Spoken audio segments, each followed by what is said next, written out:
Hello, my name's Andy. Welcome to episode 70 of Keeping Water. This week's episode is about a topic that developed from last week's, how stress affects carp. It's by necessity quite a brief look and somewhat simplified, but I only have so much time to make weekly videos, so I have to self-edit quite robustly. I hope you enjoy it. I had some great comments to last week's and almost double the views of my recent videos, so that was definitely rewarding. It may be because I put carp in the title, I think, so I've done that this week as well. I'm another week closer to my exciting arrivals, so much closer that I'm not going to even beat around the bush. New carp are coming soon, and it's going to be excellent for the pond and the other fish, and for me. This week, the usual cleaning turned up 4 frogs in the skimmer, which you may have seen in my clip video being rehomed to the local stream. I'm pretty sure there's more, there's always more, but it's more a task of keeping numbers down than eradicating entirely. No recording with the GoPro this week, but I did find a use for it in monitoring the pond when I fill up after cleaning. I've no auto top up, so it's a nice lazy way of keeping an eye and avoiding overflowing. I'd love some suggestions for future topics, either about the rudd, the tench, carp or generally pond related. I'll do my best if I know enough to make decent content. If you'd like to see that, the new fish and follow my pond into next year, please take a second to click on the subscribe button. There's a 76% chance you won't regret it, and that is based on science. Probably. Right, on to the main topic of this episode, carp and stress.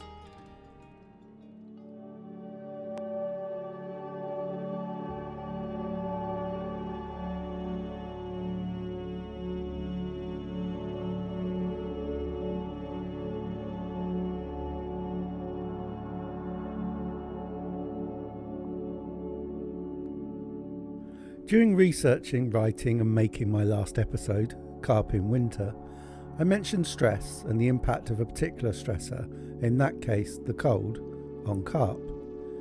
Which got me thinking about stress in more general terms, what might cause it, what behavioural and physiological ways fish respond to stress, how that might look to us as pond keepers, and what, if anything, we can do to help. People who keep animals as pets will often anthropomorphise about them, and you'll often hear fish described as being happy or friendly, in the same way as people might describe cats or dogs, or indeed other people. Mostly, I don't think they actually do think fish are happy in the same way we are, or indeed that when they're being friendly, they're actually joining in with some shared social experience. But people like to bond, and it's a good shorthand if nothing else. Friendliness in carp is less a social attachment and more a demonstration of how much appetite is winning over caution. Happiness is also more of a presentation of comfort and well-being, although for some people that would be their definition of happiness anyway. What I think most of us would describe as happiness in our fish would be them showing signs of confidence in their environment, not showing any signs of ill health, and presenting activity levels that are both relatively high, yet also quite calm. Therefore, it's often the absence of these indicators of happiness that would reasonably make us suspect that the fish is stressed, although without necessarily telling us what kind of stress, what caused the stress, what is happening to the fish internally, and what we have to do about it. Fish and other aquatic animals are subject to a broad variety of stresses because their homeostatic mechanisms, meaning the ways they retain internal stability leading to good health and functioning, are highly dependent on prevailing conditions in their immediate environment. The stress responses of carp, and indeed most fish, are complex and involves a series of behavioural and physiological responses to compensate and adapt to overcome the effects of the original stressor. Common stressors include being caught and fished for, changes in water temperature, being handled, the stocking density, hypoxia, meaning a lack of oxygen, and predators.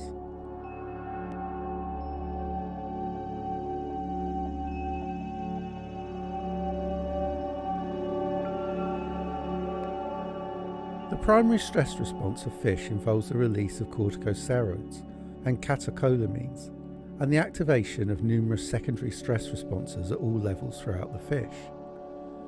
Cortisol, the primary corticosteroid in carp, plays a primary role in maintaining homeostasis by stimulating gluconeogenesis, suppressing reproductive processes, changing movement and feeding activity, restraining some of the organism's own immune functions, and in basic terms readying the fish for a fight or flight.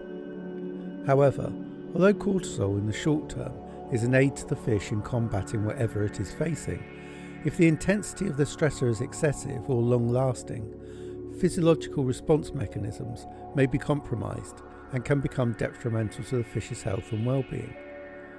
Consequently, long-term stress and the fish's physiological reactions to it can be as harmful or even more harmful than the original agent or trigger that has caused it. Carp can experience continued stress for long periods of time, which can remain after the initial stressor has been resolved. How long for will vary depending on the cause.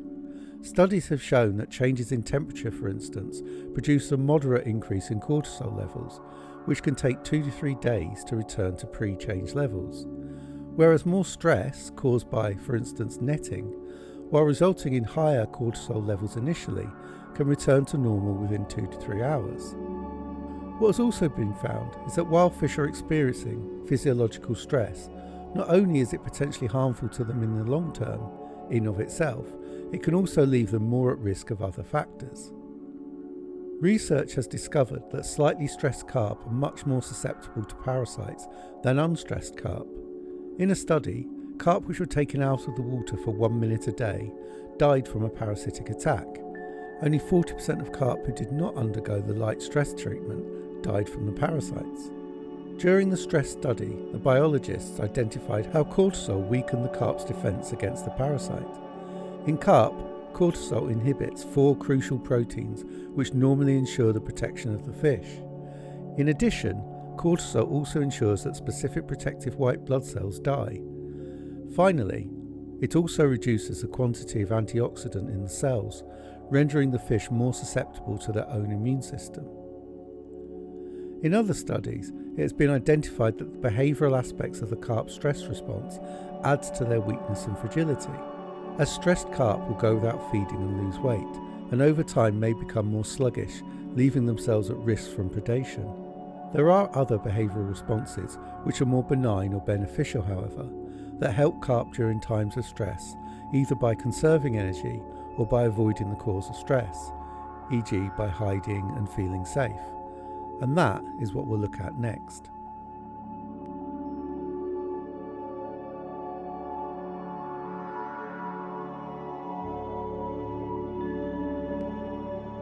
As a fish keeper and mostly ex-angler, I feel I could describe reasonably accurately how fish act when stressed. There's possibly an initial reaction involving increased activity, the flight response, followed by a reduction in activity with a fish seeking out deeper and or darker areas of their environment to find safety and peace. Studies on the swimming behaviour of fish during and after stress have supported this. In these studies, stressors have been applied to fish, which included light, noise, handling, etc., and the carp have responded in consistent ways. Firstly, and due to the fight or flight response, there was an initial increase of swimming velocity with the introduction of each stressor, which was then followed by longer periods of much slower or even no movement within smaller areas, usually in deeper or shaded parts of the pond, than before the stressful stimulus was introduced. The drive to feed was also reduced, although, depending on the cause of stress, was sometimes the drive that motivated fish to become more active again and to increase the areas they swam in. Studies have also shown that stress-induced behaviour may differ between different strains of carp, however. When comparing wild and domesticated or ornamental strains, there were contrasting behaviours and preferences between the two. For example, even when there was an absence of stressors, the wild strain favoured a bottom habitat, while the domesticated were more often found in the upper layers. The wild strain were also more cautious, even in the presence of only mild stressors, although quicker to feed on live food sources than the domesticated carp. Finally, the wild fish were also quicker to take flight from stressors and find shelter, and would also stay in there longer. Which all absolutely makes sense for my carp, which are from wild stock. and I'll talk about that a little more in the next part.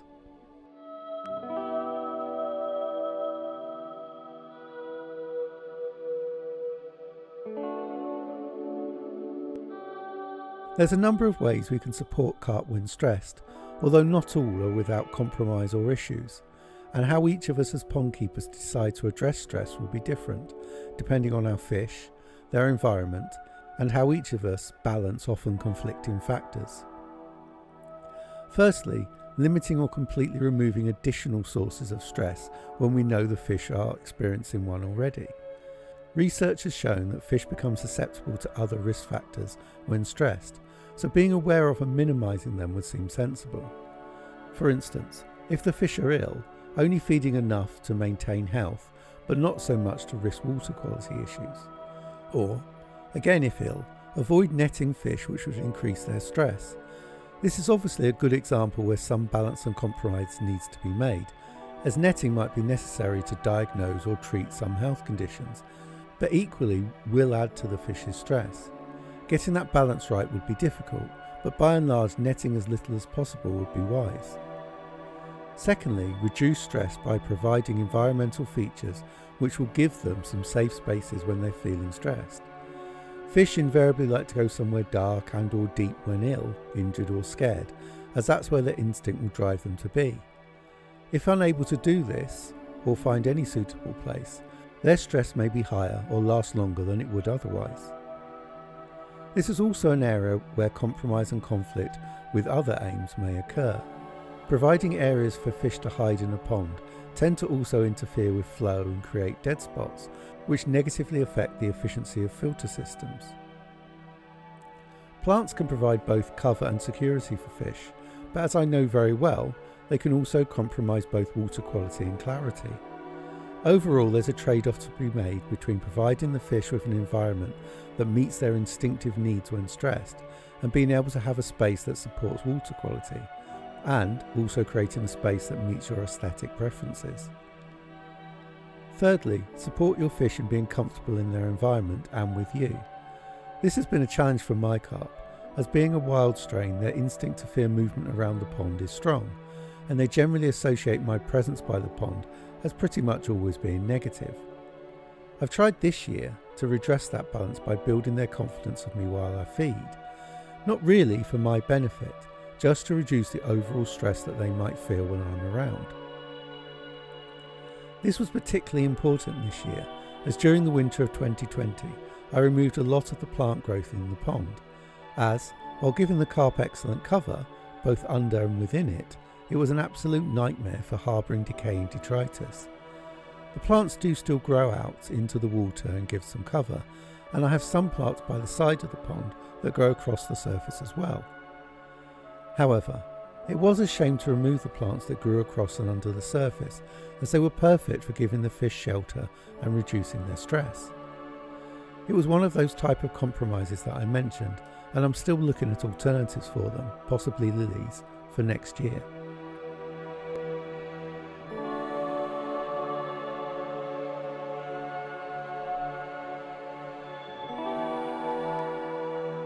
To summarise, I think it's clear that while how fish respond to stress can be a benefit in the short term, in the longer term it can have negative consequences for them. I think that it's therefore important not to underestimate its effect and minimise stresses where you can, as well as to support your fish's behavioural instinct at times of stress. To do so is sometimes at odds with other aims or requirements you may have for the pond, and balancing these often conflicting demands can be a challenge. However, I think that not providing the means for fish to behave naturally when stressed can prolong or exacerbate the harmful consequences of it. I hope you've enjoyed this look at carp and stress.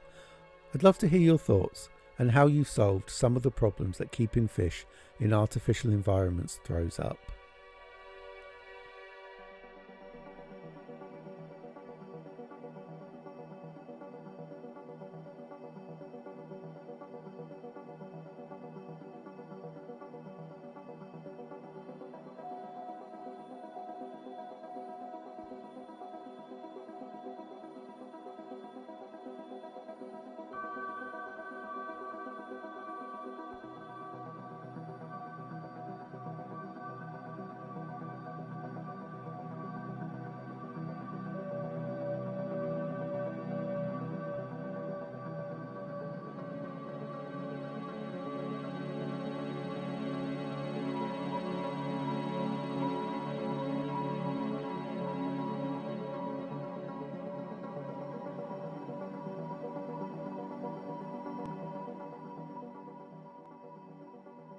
Thanks a lot for watching this episode of Keeping Water. I really do appreciate it. If you have enjoyed it, please give it a like and think about subscribing, and comment, disagree, agree, critique and generally engage in any constructive way you like. Thanks again for watching, and I'll see you next time.